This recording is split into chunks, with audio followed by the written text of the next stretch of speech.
மகிழ்ச்சி. அடுத்ததாக சிவபிரசாத் அவர்களை பேசுவதற்காக அழைக்கிறேன். പ്രിയപ്പെട്ടവരെ, വക്കീല സംസാരിക്കുകയാണ്. അപ്പൊ നമ്മൾ ഇച്ചിരി ഒച്ചയെടുത്ത് സംസാരിച്ചില്ലേ ആരും കേൾക്കത്തില്ല. നിങ്ങളൊക്കെ പറഞ്ഞ് ഞാൻ കേട്ടില്ല, ജന ശബ്ദം കേട്ടു. ബഹിയെ കുറെ കാലമായിട്ട് അറിയാം, പരിചയപ്പെടുന്നത് ഫേസ്ബുക്ക് വഴിയും പിന്നീട് അക്ഷരക്കൂട്ടത്തിന്റെ ഭാഗമായി ബഹിയ.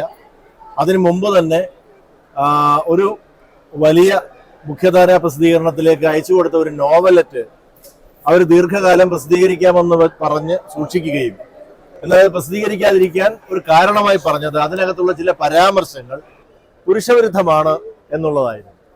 ഈ സ്ത്രീവിരുദ്ധം എന്നുള്ള വാക്കാണ് നമ്മൾ സാധാരണ കേൾക്കാറുള്ളത്. പുരുഷവിരുദ്ധമാണ് എന്നുള്ളതാണ് പരാതിയായിട്ട് ബഹിയയോട് അവർ പറഞ്ഞത്. അത് പിന്നീട് ഫേസ്ബുക്കിൽ അവർ പ്രസിദ്ധീകരിക്കുകയും അതായത് പകുതിയോളം പ്രസിദ്ധീകരിച്ച് കഴിഞ്ഞപ്പോൾ അത് ഒരു ഓൺലൈൻ പ്രസിദ്ധീകരണം അവരത് പൂർണ്ണമായിട്ടും നോവലിൽ പ്രസിദ്ധീകരിക്കുകയും ചെയ്തു.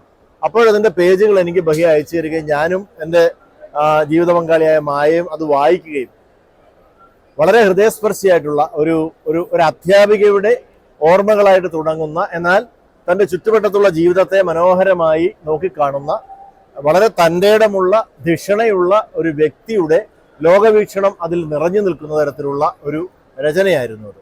അതോടൊപ്പം തന്നെ അവരെഴുതിയ നിരവധി കവിതകളും കഥകളും വായിക്കാനുള്ള അവസരം ഉണ്ടായി. ഒരു കാര്യം ഞാൻ ഉറപ്പിച്ചു പറയുന്നു, ബഹിയ നമ്മുടെ കൂട്ടത്തിലുള്ള പല എഴുത്തുകാരെക്കാളും മികച്ച, ആരുടെയും പേരെടുത്ത് പറയുകയല്ല, കൊണ്ടാടപ്പെടുന്ന പലരെക്കാളും മികച്ച എഴുത്തുകാരിയാണ്.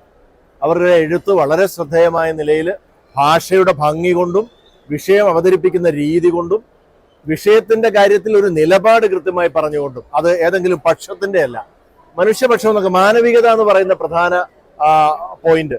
പിന്നീട് നീതിബോധം, എല്ലാ മനുഷ്യർക്കും കിട്ടേണ്ട ഒന്നാണ് നീതി. അത് സ്ത്രീക്ക് മാത്രമോ പുരുഷന് മാത്രമോ എന്നുള്ളതല്ല, ഈ ലോകത്തുള്ള സർവ്വജീവിക്കും വേണം. നമ്മൾ കൊന്നു തിന്നുന്ന ജീവിക്ക് പോലും ലഭിക്കേണ്ടുന്ന ഒരു നീതിയുണ്ട്.